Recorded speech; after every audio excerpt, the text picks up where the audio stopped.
If you clicked on this video, chances are you already know you are capable of much more. And let me be the one to tell you it is perfectly okay to want more. Most people don't play small because they're unambitious or lazy. They play small because at some point in their life it felt safe to do so. If you grew up like me, playing small wasn't a choice, it was a survival instinct. I grew up in a home and a country where standing out wasn't encouraged, where wanting more seemed unrealistic. For me, staying quiet, being always agreeable and low maintenance felt like the safest option. And I always knew I wanted more. A different life, different opportunities, a much bigger vision. But I always kept catching myself hesitating. I always kept second guessing myself and shrunk my dreams so that they appeared more reasonable. If this resonated with you, or if you have ever caught yourself thinking, who am I to want this? What if I fail and end up embarrassing myself? What if people judge me? Then this video is for you. Hi, welcome back to my channel. My name is Naomi and today I want to talk about why we keep playing small, what's actually happening in your brain and your nervous system, and how to start stepping into your power in a way that doesn't feel forced. Let me start off by saying that a lot of high-functioning, self-reflective, intelligent people play small. And science actually backs this up. Our brains are wired in a way to prioritize safety over our happiness or fulfillment. So if at any point of your life being visible led to criticism, expressing your needs led to conflict, or wanting more actually led to disappointment, then your nervous system has learned that don't go there, this is not safe for you. Your nervous system has adapted into seeing new opportunities, new things, and stepping into your power as something that's not safe. There is this voice inside your head that's screaming at you, don't do this, you will fail, you will embarrass yourself, and it will not end up good.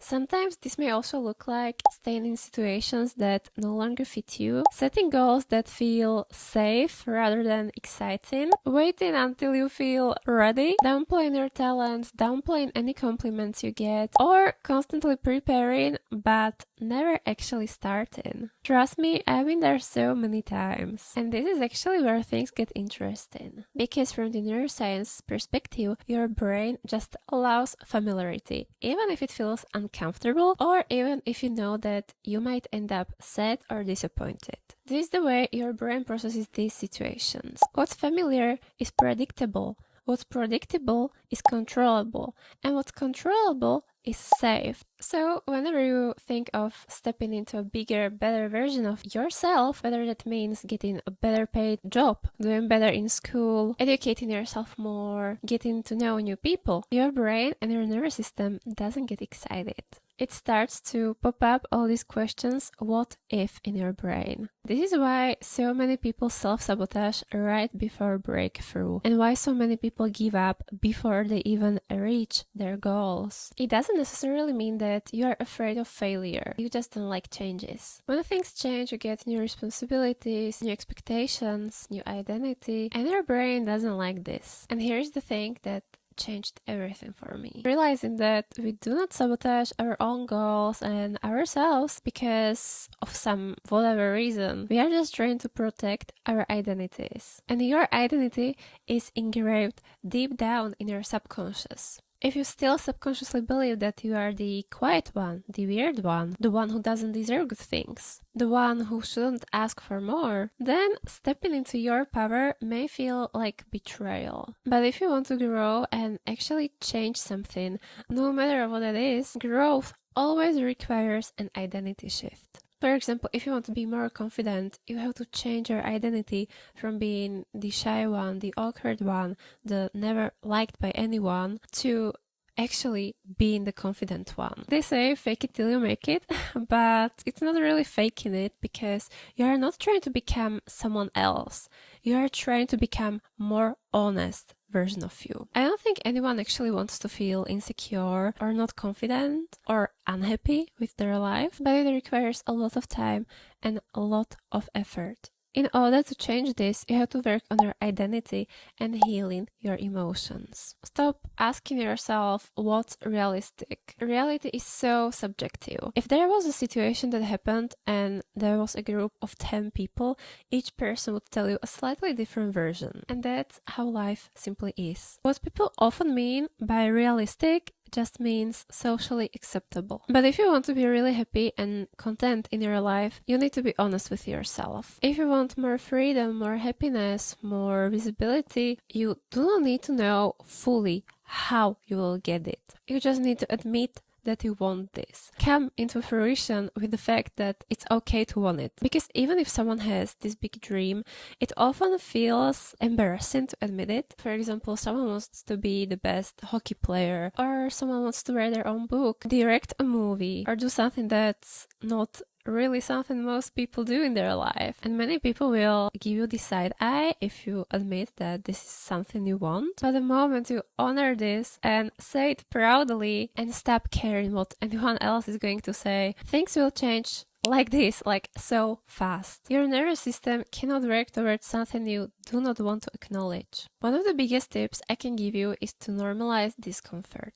And now I don't mean that you have to be in some sort of pain or dangerous situations. I just mean learn to live with the discomfort. Confident and successful people are not successful just because they weren't afraid when they were starting out, but they learned to act even though they were afraid. Every single time you show up for yourself, you are rewiring your brain. You are slowly changing your neural pathways in your brain. And here I have a video that I saw and it really shifted how I pursue things in life now. Because every single time you show up for yourself or do something towards getting closer to your goal, you are changing your old patterns. You are changing the way you see yourself. Think of it as exposure therapy. Small acts of courage compound, and one day you won't even realize it, and suddenly you'll just think back to how you used to be and see this big change. Now, this point is especially important if you have some trauma or negative emotions. Make sure to build safety first, not pressure. I used to have a really big issue with this. At first, I didn't really want to work on my trauma, and I was just constantly chasing, getting my goals, achieving this or that. Nothing was really working in my favor, but once I took the time to sit down with myself, meditate, journal, get all my thoughts out, took hours and hours, it was months of working on my inner self, things just shifted so quickly. Create routines that ground you, regulate your nervous system, and create a safe and loving environment for you. That also includes the people you talk to. You need to feel safe to achieve what you want, otherwise it won't work. It won't show up if you are not ready. Let people be uncomfortable. Some people will feel threatened by you when they will see you changing yourself, working on yourself, or getting closer to the goals you actually want to achieve. Whether that is academic, career, fitness, wealth, no matter what it is, misery loves company. I want you to know that you are allowed to take space. You do not need to explain yourself to anyone. And here is what no one tells you. Most of the time, stepping into your power isn't loud. People often mistake that when you are stepping into your main character era and getting out of your comfort zone, you have to do like all these crazy things and be really loud with it. But stepping into your power happens in silence. It happens in calm. It's often habits like not over-explaining yourself to people, choosing alignment over approval, not seeking outside validation, saying no without guilt, and trusting the timing. Power is quiet confidence. It's self-trust. And all that is built through consistency, not perfection. If you are watching this video before 2026, I want to give you a different way that you can think of your next era. I'm sure that you have said so many times, XYZ is my year, and let me gently reframe that for you. 2026 doesn't need to be the year that you become this new, perfect, amazing version of yourself. It's not about becoming someone new. It's about stopping the habit of betraying yourself. Let it become the year you stop waiting. The year you stop shrinking your truth. The year you choose expansion, even if it feels uncomfortable. You do not need to prove yourself to anyone, you just need to allow yourself to grow. It's not about chasing all these crazy goals or trying to impress anyone. It's about becoming happy and content in your life. Stop comparing yourself to everyone else because life is not a competition. You are not behind, you are not late, and you have all the time in the world to chase the things and the wildest dreams that you can even imagine. Life is really unpredictable.